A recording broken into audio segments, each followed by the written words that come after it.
Rumburak's New Plague, a fairy tale about greed, fear, and power.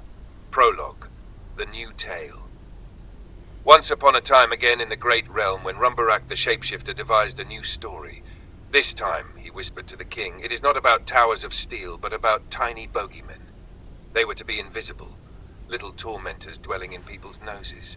The king trembled, the court murmured, and soon they cried out for protection from this unseen peril. The first fright.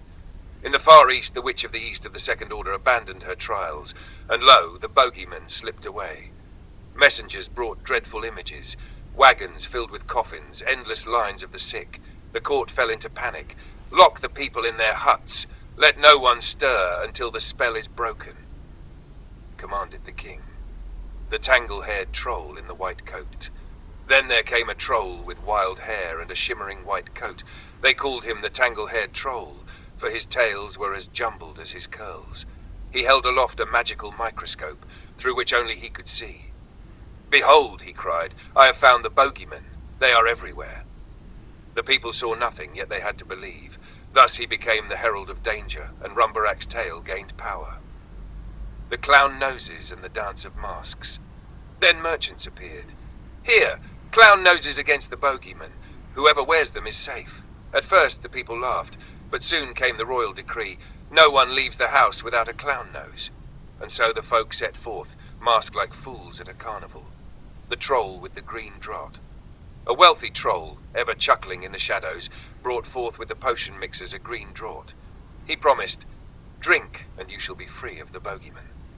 The court rejoiced and decreed, all must drink, once, twice, thrice. Cracks in the tale, but the draught did not work as promised. Some grew ill, some died. And in the secret collegium, the council of the wise, they knew the story was but a foul enchantment. Yet the king commanded silence. Vigo, the wise counselor. Among the magicians at court sat Vigo. He knew that the laws of nature did not bend to Rumburak's tale, but he dared not speak. Too great was the peril of banishment. The good fairy. Then one night the good fairy came to Vigo. She comforted him and said, "Do not despair. Truth has a power of its own." And while Vigo kept silent, she carried his doubts into the realm. Some heard her whispers in their dreams, and courage began to stir in their hearts. The patchwork of tales. But Rumburak spun on. "Clown noses fail? Then you must drink more. Once, twice, thrice, 4 times. With every patch, the tale grew thinner. Yet the people danced on in their clown nose revels. The questioners in the forest far off in the woods, those who doubted gathered. If the bogeymen are so deadly, why do we still live? Why do we dance in circles while the kingdom grows poor? They asked their questions, were mocked. Yet, with Vigo's wisdom and the fairy's whispers, they did not yield. Epilogue. 2 futures high in his tower, Rumburak sat laughing. "See, my tale holds the realm in its grip." Yet deep within he knew. A tale patched too often may tear apart.